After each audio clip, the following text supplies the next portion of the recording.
कि जितना वक्त मनुवाद, सामंतवाद, ब्राह्मणवाद, बीजेपी, आरएसएस, योगी, मोदी को गाली देने में लगाते हो, उतना वक्त अपने भाइयों को जगाने में लगाते हो। मूर्ख, अनपढ़, जाहिल कथावाचकों को सुनने के लिए आपकी महिलाएं 10 बार, 20 बार, 25 बार जाती हैं और वो जो उनके दिमाग पर ठोक देता है उसको लेकर के आ जाती हैं। अपने जैसी महिलाएं तैयार करिए और उन महिलाओं को कार्यक्रम में लेके आइए और बताइए कि हम इतने सालों से करवा चौथ नहीं रह रहे हैं, हमारे पति देव अभी भी जीवित हैं। कोई देवी देवता है जिसके हाथ में अस्त्र शस्त्र ना हो, चाहे वो 2 भुजाओं वाले हो, 8 भुजाओं वाले हो, 9 भुजाओं वाले हो, सबके हाथ में कोई ना कोई अस्त्र जरूर है। जिसने दुष्टों का संहार किया तो फूलन देवी ने क्या किया? अगर कुर्मी, यादव, मौर्य और एससी में जाटव अगर किसी कुर्सी पर बैठे हो तो अपने वाल्मीकि समाज को, खटीक समाज को, विश्वकर्मा समाज को, नाई समाज को, मौर्य समाज को, चौरसिया समाज को नीचे से उठा करके गले लगाओ। जब तक जाति के आधार पर वोट बैंक की बपौती बने रहोगे तब तक जाति के नेता को यह पता रहेगा कि चाहे फरसा पकड़ ले और चाहे त्रिशूल पकड़ ले, चाहे गणेश पकड़ ले सूंड वाले, ये वोट बैंक हिलेगा नहीं। वो लोग जो दावा करते हैं कि हम 25 साल से 30 साल से जाति बंधन से मुक्त हो चुके हैं, उन लोगों से पूछो कि उन्होंने अपनी जाति छोड़ करके खटीक और वाल्मीकि में कितनी शादियां की हैं। ईगो बहुत जल्दी हर्ट हो जाता है ओबीसी एससी का, कि जब उनके समाज का व्यक्ति आपके यहां आता है तो सतीश चंद्र मिश्रा बन जाता है और पूरी पार्टी कैप्चर कर लेता है। जब उनके समाज का व्यक्ति आपके यहां आता है तो उदयवीर सिंह बनकर के अखिलेश यादव से पूरे टिकट वितरण करवाता है और बंटी का बंटाधार कर देता है।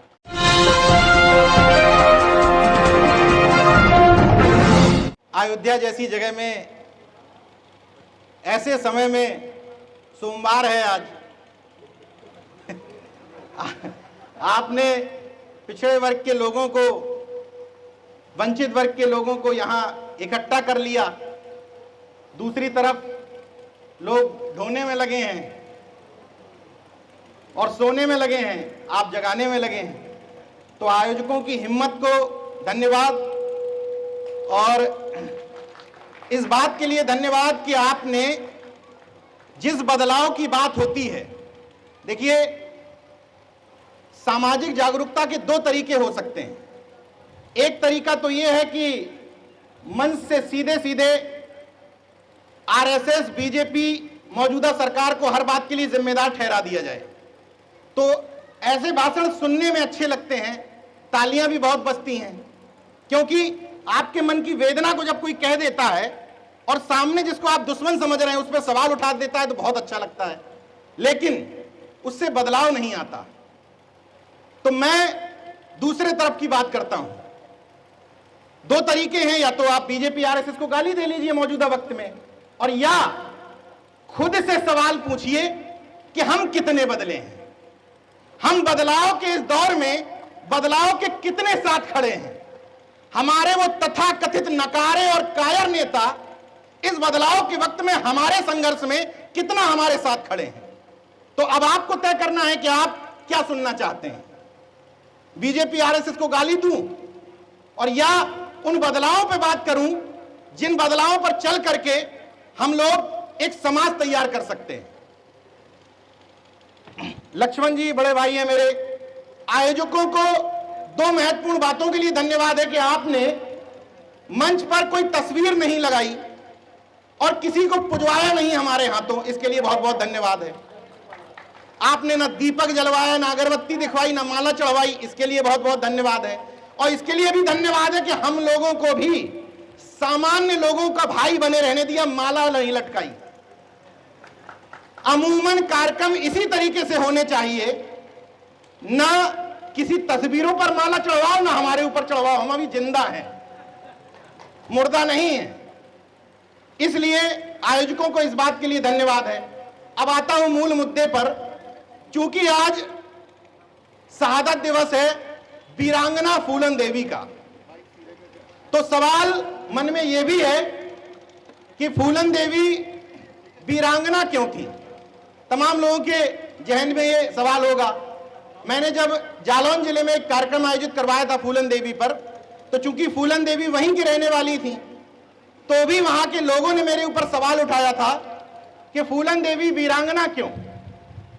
तो भाई मैं तो उन लोगों से कहता हूं जो हमें कहते हैं कि भाई आप पूजा पाठ नहीं करते हैं, आप देवी देवताओं को नहीं मानते हैं, तो मैं उन्हीं लोगों से कहना चाहता हूं कि आपका कोई देवी या कोई देवता ऐसा है नहीं जो अस्त्र शस्त्र न लिए हो।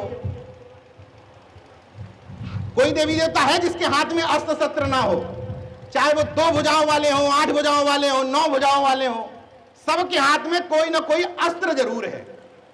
और आपने उनको देवी कहा आपके शब्दों में, जिसने दुष्टों का संहार किया। तो फूलन देवी ने क्या किया? क्या किया? दुष्टों का संहार किया। और फूलन देवी के भी जब तस्वीर देखते हैं तो हथियार है, हाथों में भी और माला भी लटकी है। तो आप बताइए कि उन्हीं के शब्दों में, भाई हम कुछ नहीं जानते, उन्हीं के धर्म शास्त्रों के हिसाब से फूलन देवी देवी हुई कि नहीं? तो फिर तकलीफ कहां है? भाई हम अपनी परिभाषा नहीं बता रहे हैं, हम आपके हिसाब से ही परिभाषा बता रहे हैं कि फूलन देवी वीरांगना क्यों।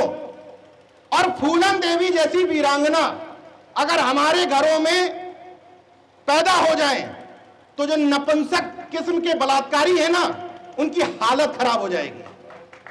और जो बलात्कार का रेशियो है वो आधा कम हो जाएगा। अपने अपने घरों में सिर्फ फूलन देवी पैदा करो, अपने अपने घरों में सावित्रीबाई फूले, उदा देवी पासी, रमाई, अवंतीबाई लोधी, झलकारी बाई पैदा करो, समस्या नहीं रह जाएगी, खुद ही निपटा लेंगी ये सब आदि दिक्कतों को। अब एक दूसरी समस्या पर आता हूं। अभी बताया गया कि फूलन देवी जी जो पूर्व सांसद थी वो जालौन जिले की थी। गांव जिस क्षेत्र में पड़ता है उस विधानसभा का नाम है कालपी विधानसभा। कालपी विधानसभा से उन्हीं का नाम लेकर के अपनी राजनीतिक दुकानदारी चलाने वाली एक पार्टी जिसका नाम है निषाद पार्टी, उसने एक ठाकुर समाज के व्यक्ति को टिकट दिया। सही किया या गलत? गलत किया। यही सोचते हुए मैं फूलन देवी जी के गांव गया। मैंने कहा वहां के गांव के लोगों से प्रतिक्रिया लेता हूं जरा कि इस गांव के लोग क्या सोचते हैं। जब उस गांव में घुसा तो जो लोग सड़क पे बैठे हुए थे उनसे मैंने पूछा, भैया आपके यहां से किसको टिकट हुआ है? बोले भैया थरिया भरा भोजन, मतलब भोजन भरी थाली, मतलब निषाद पार्टी का चुनाव चिन्ह है, हम उसको वोट देंगे। हमने किस समाज से हो? बोले केवट समाज से, निषाद समाज से। जिस फूलन देवी की लड़ाई जिस एक जाति से नहीं थी, जिस मानसिकता से थी, जिस मानसिकता के व्यक्ति को, हमारी लड़ाई किसी वर्ग या जाति से नहीं है। अगर ऐसा होता तो हम बीपी सिंह की जयंती ना मना रहे होते। हम बीपी सिंह की जयंती मनाते हैं जबकि ठाकुर वर्ग के थे। हम अर्जुन सिंह को मानते हैं बल्कि ठाकुर वर्ग से थे, मानते हैं ना। हम राहुल शंकरत्यायन को मानते हैं जबकि ब्राह्मण थे। हम उस हिमांशु कुमार के साथ खड़े हैं जिनको आदिवासियों की लड़ाई लड़ने के लिए 5 लाख का जुर्माना हुआ है, बल्कि ब्राह्मण में जन्म लिया है। इसका मतलब हमारी लड़ाई उस सामंतवादी और मनुवादी मानसिकता से है जो किसी भी जाति वर्ग के व्यक्ति के अंदर हो सकती है। तो जिस व्यक्ति को वहां से टिकट दिया गया वो उसी सामंती मानसिकता का था। फिर भी वहां के निषाद लोग केवल फूलन देवी जी का घर छोड़ करके, उनकी माता से भी मिला, उनके परिवार के अन्य लोगों से मिला, फूलन देवी जी के घर को छोड़ करके सब लोग निषाद पार्टी के समर्थन में खड़े थे। इसको सही मानते हैं या गलत? गलत। तो अब सवाल यह है कि ऐसा हुआ क्यों? बीजेपी आरएसएस को गाली देने से समय मिल जाए तो इस पे भी चर्चा कर ली जाए कि ऐसा हुआ क्यों। ऐसा हुआ इसलिए क्योंकि हम लोगों ने सत्ता परिवर्तन पर फोकस किया। हम लोगों ने कांसीराम साहब की एक बात तो पकड़ ली कि सत्ता हर चीज की कुंजी है, लेकिन कांसीराम साहब की दूसरी बात नहीं समझी कि बिना सामाजिक सांस्कृतिक परिवर्तन हुए अगर सत्ता परिवर्तन होता है तो वह हमारे किसी काम का नहीं है। आपने ये लाइन नहीं पकड़ी। जब ये लाइन नहीं पकड़ी तो जिन लोगों को आप सत्ताओं में बैठालते रहे वो उसी मनुवाद और सामंतवाद की व्यवस्था के पोषक बने रहे। और उन लोगों ने जिस तरह का समाज डेवलप किया है, भाई डेवलप इसी तरह का समाज किया गया। मैंने वहां जब एक व्यक्ति से पूछा कि आपको पता है कि आपके समाज का कि ये टिकट कितने करोड़ में बिका है, तो कंधे पर कुल्हाड़ी रखे हुए एक निषाद समाज के व्यक्ति ने बड़े गर्व से कहा 2 करोड़ में बिका है टिकट, 2 करोड़ में। उसके अंदर 2 करोड़ में टिकट बेचने की भावना गर्व के साथ थी। आप मूर्ख कह सकते हैं, लेकिन यह भावना पैदा किसने की उस व्यक्ति के अंदर?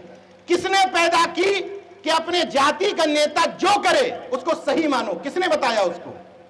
उन लोगों ने जो पहले सत्ता में आए, उन लोगों ने समाज को यह सिखाया कि अपने जाति के व्यक्ति को मंच पे पैसों की माला से लाद दिया जाए तब भी उसको देवी समझो। किसने बताया? किसने बताया कि तुम्हारी जाति का व्यक्ति हाथ में फरसा लेके भी निकल जाए फिर भी उसको देवता मानो? किसने बताया? तो निषाद क्या गलत कर रहे हैं? तुमने अभी तक सिखाया ही यही है।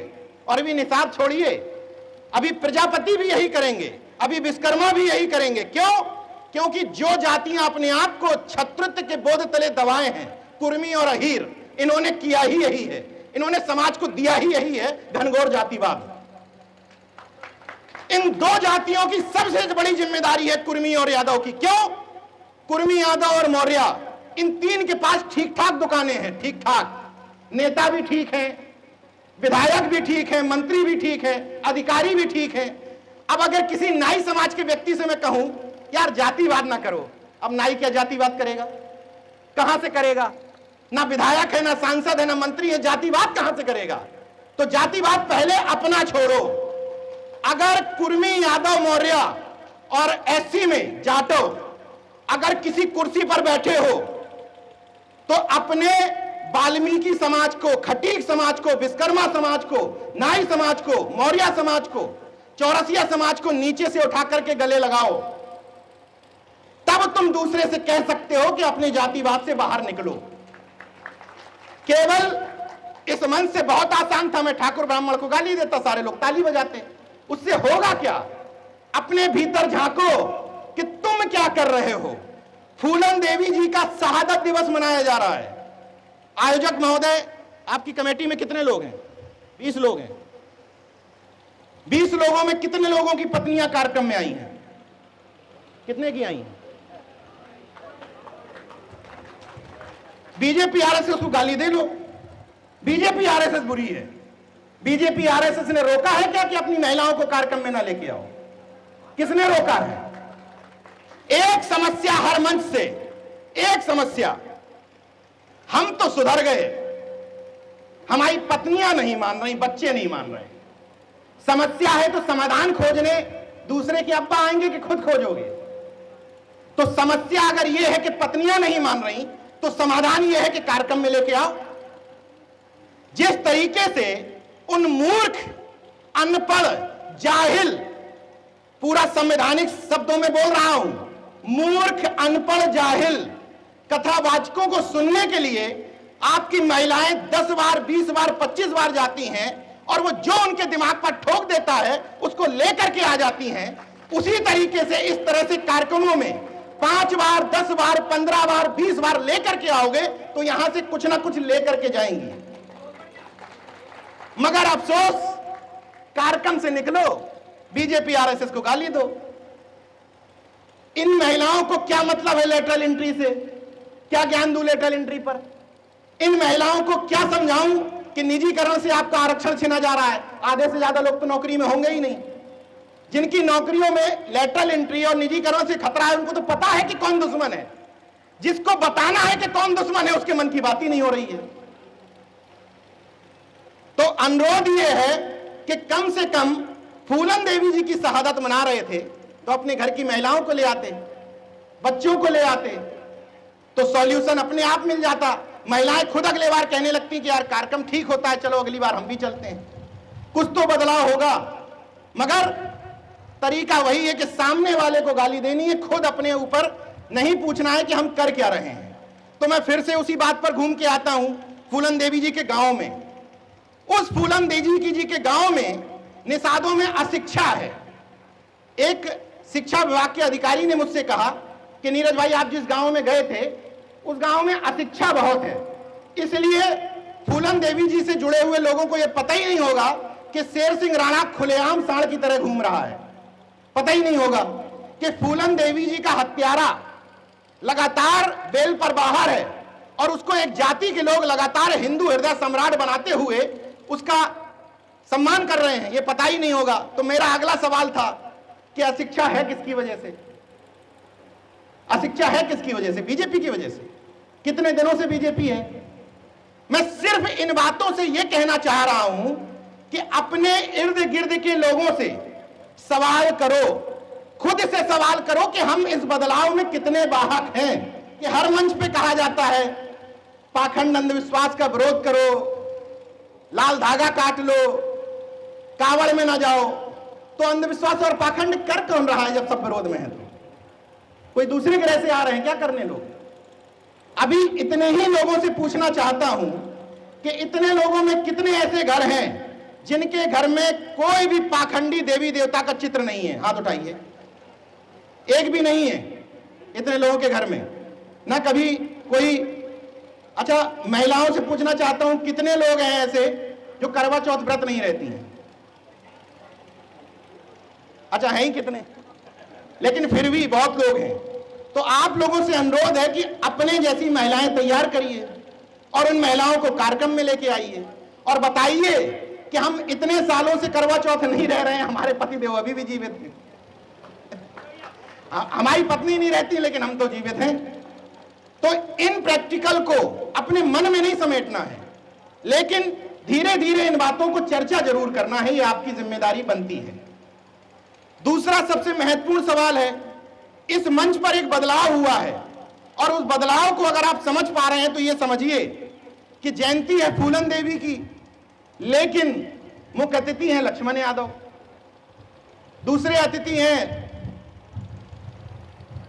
महेंद्र लोधी जी, तीसरे अतिथि हैं नीरज भाई पटेल जी और अमृता बौद्ध जी उसका अध्यक्षता कर रही हैं एक महिला होकर के।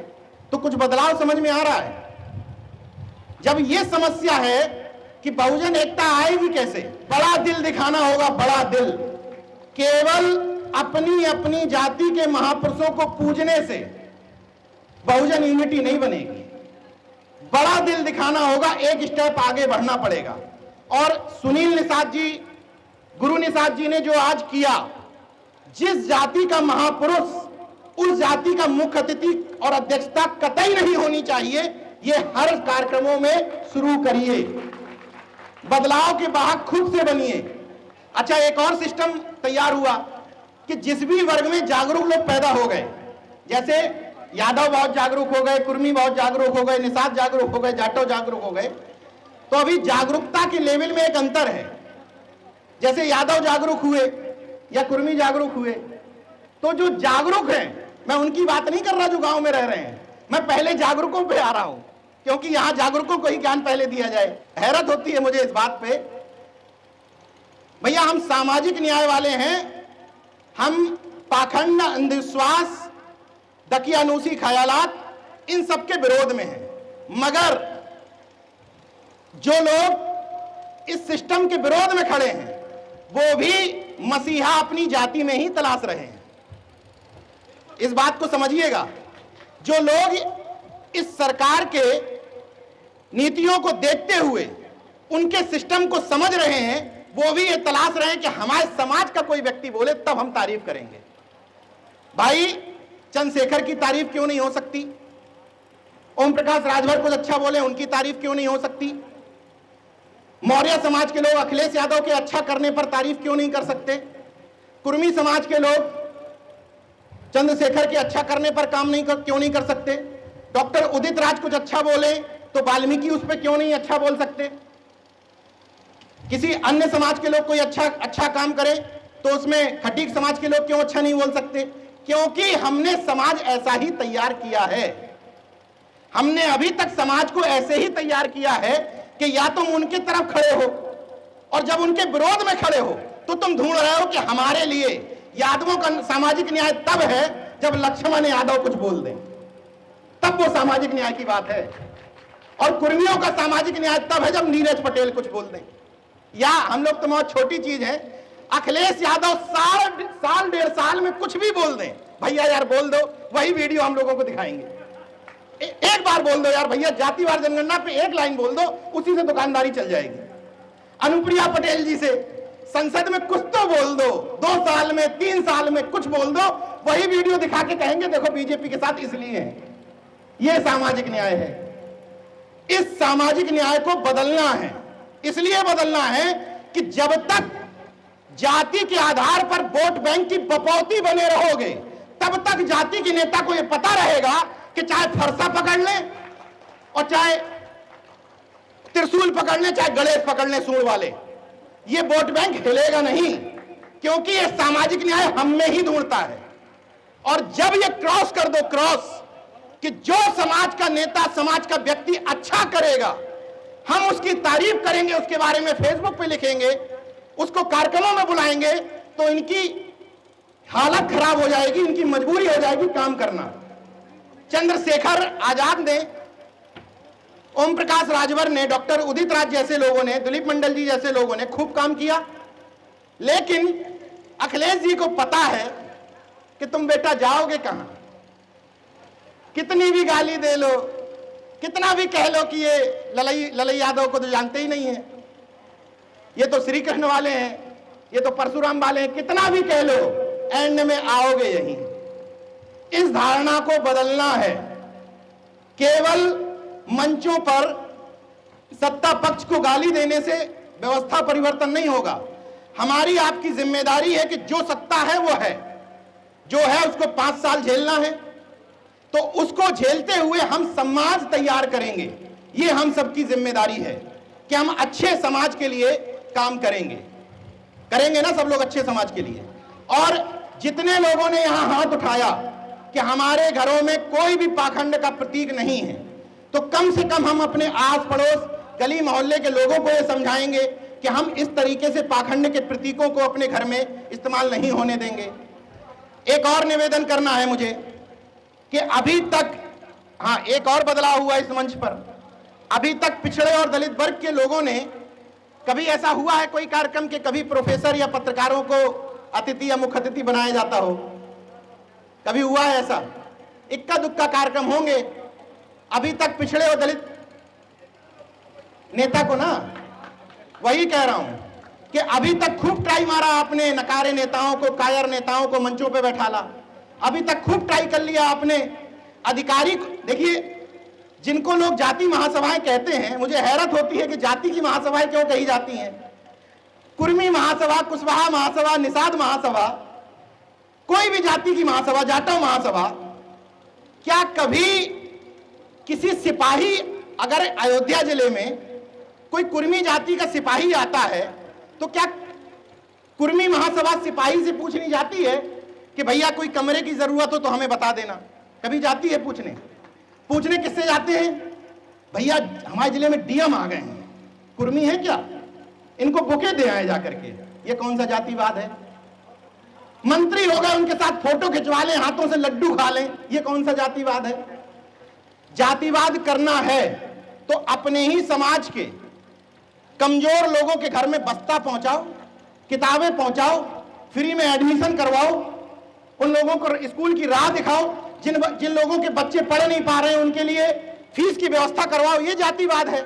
उनके घर के बच्चों को एडवोकेट्स बनवाओ, पत्रकार बनवाओ, ये जातिवाद है। ये कौन सा जातिवाद है जो महज डीएम और मंत्रियों के इर्द गिर्द घूमता रहता है? ये किस टाइप का जातिवाद है बताइए? कोई जाति महासभा हो जो कभी लेखपाल से पूछती हो कि भैया हमारे जिले में पोस्टिंग होके आए हो, कोई तकलीफ हो तो बता देना। पूछने किससे जाएंगे? एसडीएम से। अरे एसडीएम को क्या जरूरत है यार तुम्हारे जातिवाद की? 4 उसके आगे पीछे वैसे ही टहल रहे हैं, लेकिन बुके लेके जाओगे एसडीएम के लिए। तो वो लोग जो दावा करते हैं कि हम 25 साल से 30 साल से जाति बंधन से मुक्त हो चुके हैं, उन लोगों से पूछो कि उन्होंने अपनी जाति छोड़ करके खटीक और वाल्मीकि में कितनी शादियां की हैं? कभी की हैं? भाई हम तो मूर्ख हैं, हम तो ओबीसी वाले तो मूर्ख होते हैं, कावड़ होते हैं, धर्म के अंधे होते हैं, बीजेपी के गुलाम होते हैं। जब मैं इस तरह की बात कभी फेसबुक पे लिख देता हूं तो कहते हैं जाओ अपनी अनुप्रिया पटेल से पूछो। अनुप्रिया पटेल का ठेका लिए हैं भाई, नाम में पटेल लगा है। साला हमको और लक्ष्मण यादव को पूरे जीवन भर ये साबित करना पड़ेगा कि हम अम्बेडकरवादी हैं, क्योंकि जन्म नहीं लिया है, क्योंकि अर्जक संघ के लोग हैं हम लोग, अम्बेडकरवादी लोग हैं हम लोग। जितने भी देश में तमाम सारे, देखिए एक और अनुरोध कर लेता हूं, एक बड़ी समस्या होती है हम लोगों में, ईगो बहुत जल्दी हर्ट हो जाता है। ओबीसी एससी का ईगो तो इतना थोक में होता है कि साला छत न टूट जाए, इतना ईगो टकराता है। इसी मंच से जिन लोगों ने कार्यक्रम में 2-3% भी सहयोग किया होगा, और इस मंच से अगर उनका नाम नहीं लिया जाएगा तो कार्यक्रम बेकार, और उसी व्यक्ति को मंच पे बुलवा दो। अरे शानदार कार्यक्रम, इससे बढ़िया कार्यक्रम तो आज तक फैजाबाद में कभी हुआ ही नहीं। इन छोटी छोटी बातों से उबर जाओ, इसलिए क्योंकि सामने जो है ना उसका इतना बड़ा दिल है, इतना बड़ा, और तुम्हारे लोगों का इतना सा दिल है, इतना सा। जब तक किसी को स्पेस नहीं दोगे, जब तक 10 लोगों के कार्यक्रम में 6 जातियों को शामिल नहीं करोगे, जब तक वैचारिक रिश्तेदारी नहीं बढ़ाओगे, वैचारिक रिश्तेदारी का मतलब समझ रहे हैं? वाल्मीकि भी मेरा रिश्तेदार हो सकता है, खटीक भी हो सकता है, पासी भी हो सकता है, यह वैचारिक रिश्तेदारी है। और जन्मजात रिश्तेदारी वो होती है जो आपको जन्म से मिली है, भले ही वो आपके विचारों का हो ना हो। तो इस वैचारिक रिश्तेदारी को आगे बढ़ाने की जिम्मेदारी हम सबकी ही बनती है। एक अनुरोध करता हूं आपसे, कोई ऐसा गांव या कोई ऐसा आस पड़ोस नहीं होगा जिसके अगल बगल में आप लोगों का विरोध ना चलता हो। कन्फर्म होगा किसी ना किसी से, होगा ही होगा। और यह भी तय है कि वो ओबीसी एससी का होगा, आपके जाति का भी होगा।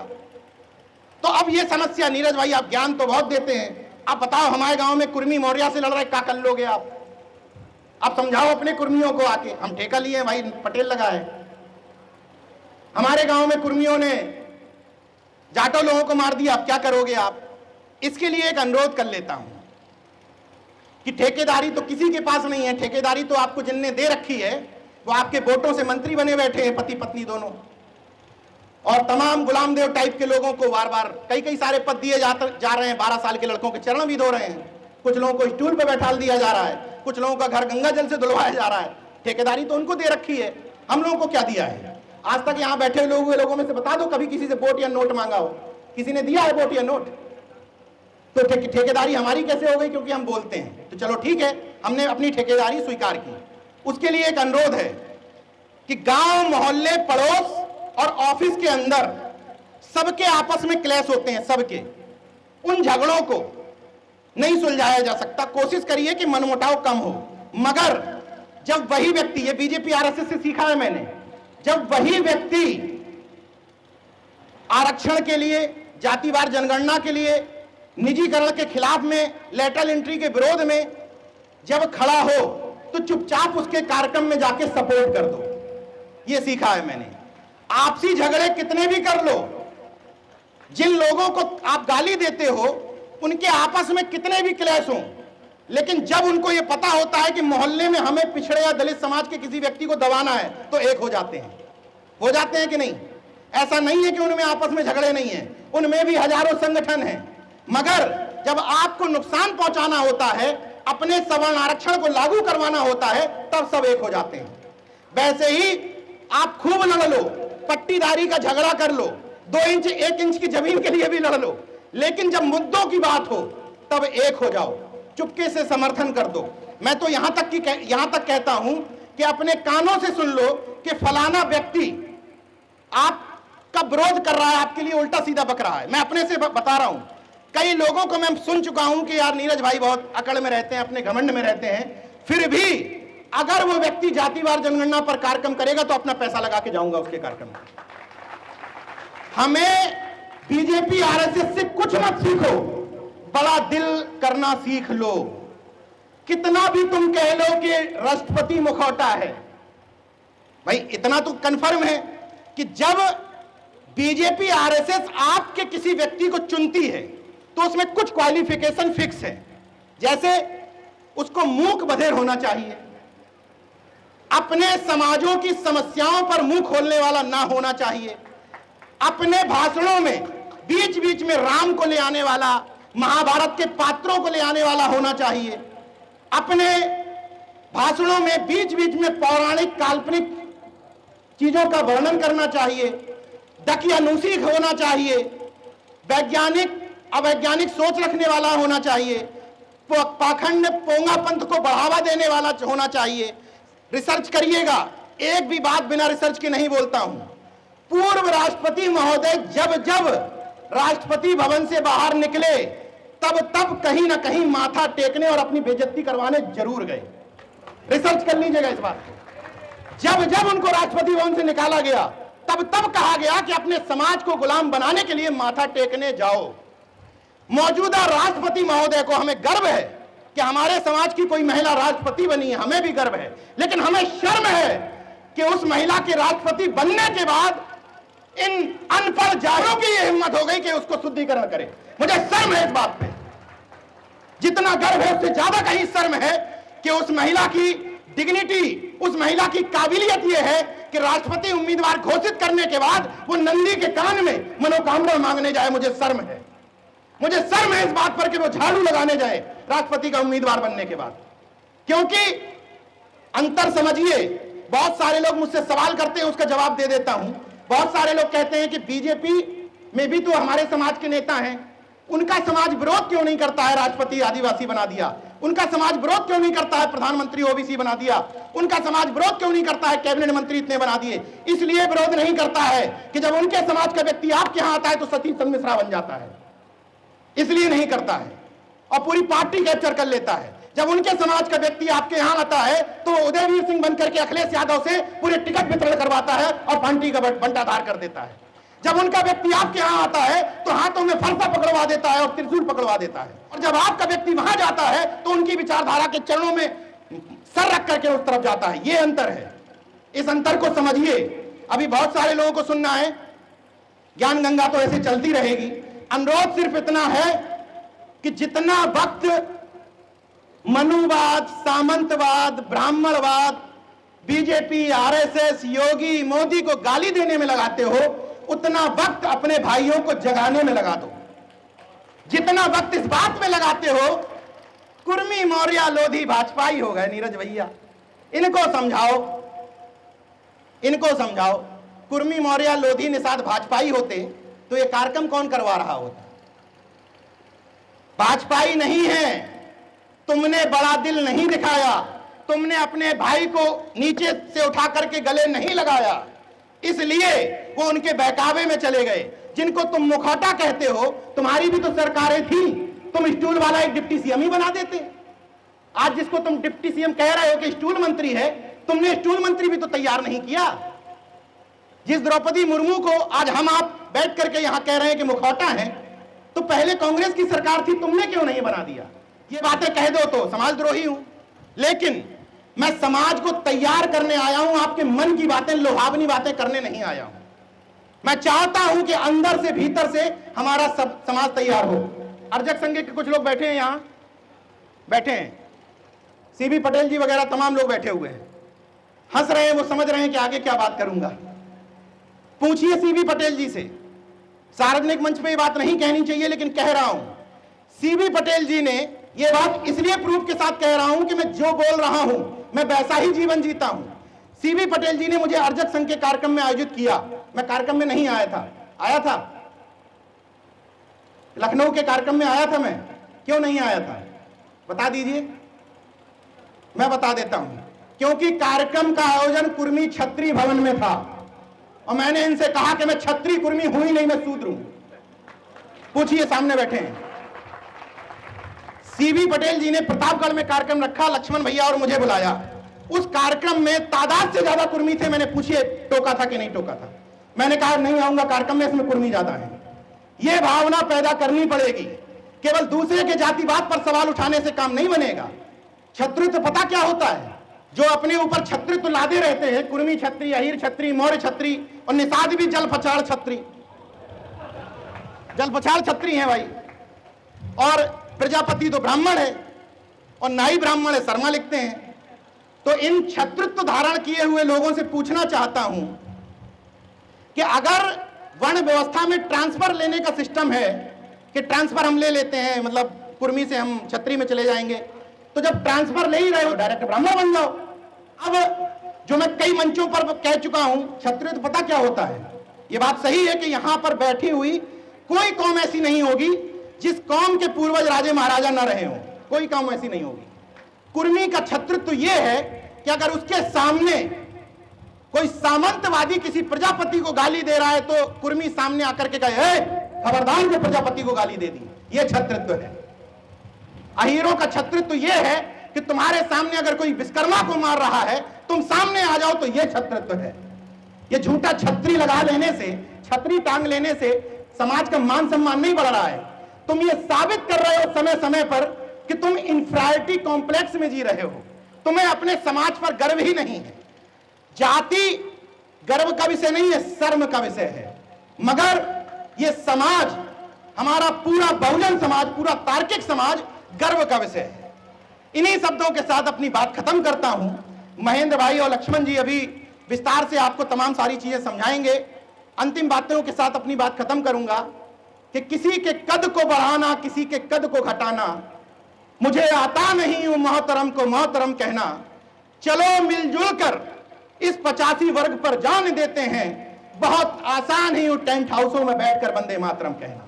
जय विज्ञान, जय संविधान। धन्यवाद।